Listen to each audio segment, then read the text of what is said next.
They say woke is evolving in the gaming industry, and it comes in the form of a game called The Dispatch from Ad Hoc Studios. And gamers are saying this may be the perfect woke game because it blends in fan interest and engagement with good character designs, with a story that is interesting and fun. And I think that is the thing that people in the gaming industry have once aspired to do, that have often failed to do in most recent titles that have come out. And people are praising The Dispatch. The Dispatch is a new game coming out from Ad Hoc Studios. It's a studio of former developers from Telltale Games that worked on games like Wolf Among Us, Tales from the Borderlands, and of course The Walking Dead, and they came together to make a new superhero genre storytelling experience for the gamer. And I saw the trailers for this. I thought, okay, it looks interesting. I'm not really in the mood for the Telltale Games. I think that time for gaming has passed, at least for me, but this looks like an interesting version of those type of story games. And I think that's what people are saying with the introduction of this game. They see something new, interesting, and actually trying to engage the fan base with a fun and unique experience. And I think that's the thing people are finding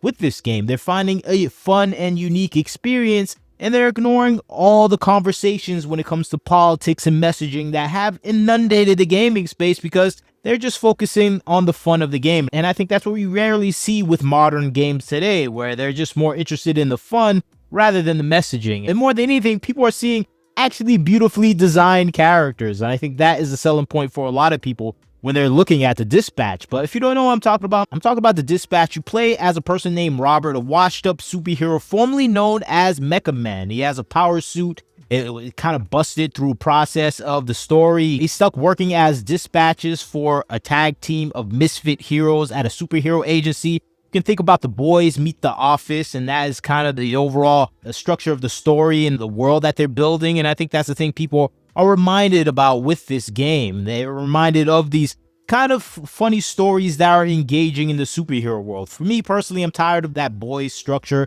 of gaming where it's trying to hyper focus on lampooning the superhero world or universe. I'm just tired of it. I just want to see a plain old superhero. None of the snarky comments and ridicule that usually comes with that boys-like sort of deconstruction of superheroes. And I think we kind of get that with some of the scenes that I'm seeing from this, where it feels like, yeah, this is kind of not trying to completely deconstruct the hero, even though it has that quippy boys-like dialogue. It still has some heroic things in there. And I think that is the thing that is winning over the game players, because it is getting the attention of the game players with its overall presentation, because gamers are playing it. I got over 65,000 people purchasing this game on Steam, reaching those peaks, and this is not even including the console purchases of this game. And I think that is just showing that this is a game that is highly successful right now. It's probably going to break even and make profit. And I think that is just showing that gamers can accept things if they're not as pervasive as they seem. And I think that is what we're seeing with The Dispatch.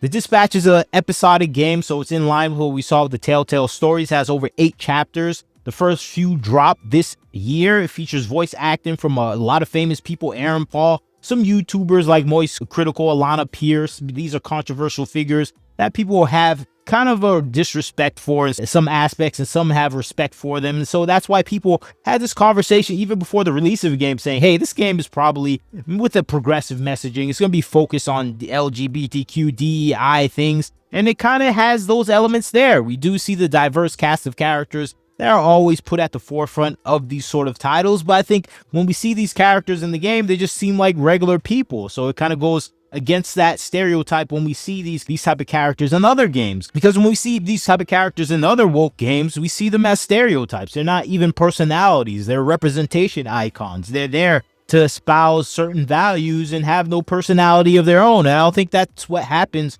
with The Dispatch. They seem like their own individual people. I think that is the thing that I have to praise the game for, from what I've seen so far of the game, where it's just not a messaging tool. Seems like someone had a story that they actually wanted to tell, and they actually did that story well enough. And I think that is the thing people are actually identifying with this game, where it feels like someone made a game that they wanted to make, and they weren't really focusing on all these other elements. Of course, if you look into the details of the game, there's going to be complaints from people saying, hey, this game is still woke. I don't know what you're talking about, Wagner. Has all the elements, has the LGBTQ, has everything else, has a DEI. You're just being too nice to the game. And I think, yeah, there's some people that may be correct in saying that. They may be correct in saying that it does have some of these elements inside the game, because you can think about the diverse cast. They have LGBTQ representation. One of them, the main character does kiss a guy, even though it's under awkward circumstances, but they do have those elements there. And I think that's what people are saying. It has all those elements that we would see in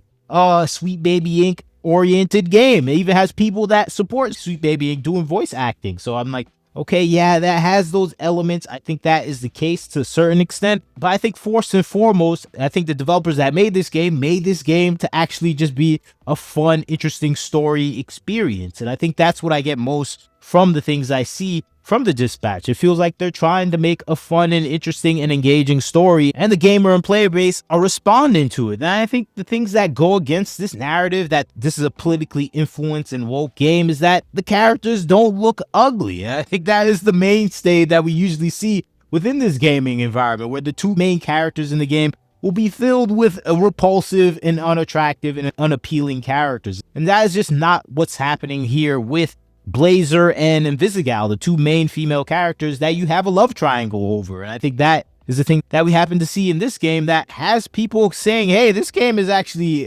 amazing. It's going and bucking against the Western trend. And I think because it has these elements, it kind of lightens the load of all these other elements that people would complain about, these DEI elements, these LGBTQ elements, because it becomes irrelevant. It's like, okay, we actually have the core element of interesting, dynamic main characters that are more focused on their personalities than anything else. And I think that goes with any other character in this story. It feels like their personality stands out rather than what they represent. And I think that's the key thing that is bringing in the gamer base. They're going, hey, these characters have their individuality, and I like that about them. They're not just set up to be representations of certain ideologies. And I know other people are going to say, hey, just look at this weak character, Robert, that you play as. He's just annoying, twink type of character. And I'm like, okay, I understand that. But still, he has his own kind of masculine aura about him. And I think that's the thing that you see with this game as you play it, where these characters are standing on their own. And I think that's what gamers want from a game. They want characters that stand on their own personality, that are not an amalgamation of modern day California politics, where they're just they're standing on a rail of personality traits that they have to follow to appease a demographic or political crowd. No, that is not the case here. These characters are made of certain attributes and aspects that are just generally human. And I think that's the thing that is selling gamers. I think this is something a lot of developers in the West can learn from. I think, of course, Eastern Japanese developers, they don't need to learn this. They already understand this. But Western developers forgot this a long time ago. Me personally, I don't like the boys that much. I never really did. So I don't like this type of boys type of environment. So it's not my cup of tea, essentially. But I like where they're going with some of the things I've seen about this story, where it looks like it's being made with the right intentions at heart. And I think that's the thing gamers are celebrating right now. They're going, wow, they're actually making a game that is made for me and I'm enjoying it. And I think that's the thing that's selling gamers on this situation. But maybe you don't believe in me. Maybe you think I'm exaggerating about this moment. I think that is a situation with this game. I like what I'm seeing with this game. I like what they're doing with this game. It seems interesting enough, but it has more episodes and chapters. It may get worse. I think a lot of people that have trepidation over this game are allowed to have that hesitancy, because with a lot of these stories, they may start off good. It's like a Netflix TV show. It might have one good season, then the next season you're gonna just see a bunch of LGBTQ stuff, DEI stuff, and the entire series is effectively dead. And I think that's what we see with a lot of properties nowadays that have these episodic churns. So for me, Spider-Man 1 was a great game. Spider-Man 2 was terrible. Horizon Zero Dawn was great. Horizon Forbidden West was trash.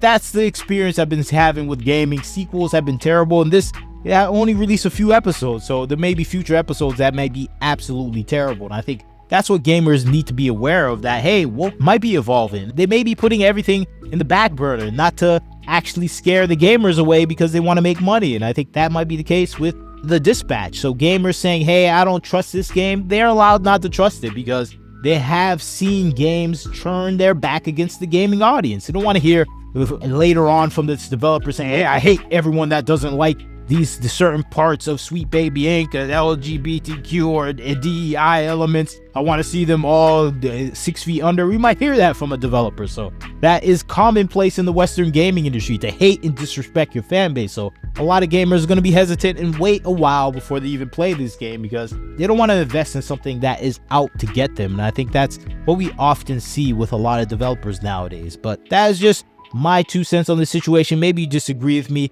I think this game is okay so far, but a lot of gamers may not feel that same way. They are hesitant, and I have to respect them for it, because we've been burned too often. So I think it's okay, but if you are having hesitancy, Woke may be evolving with this game, where they're just hiding their intentions before they drop the bomb on you later on with later episodes. You be the judge. Tell me what you think. Like, comment, share, subscribe. This is Wagner Knows Why. Catch you next time.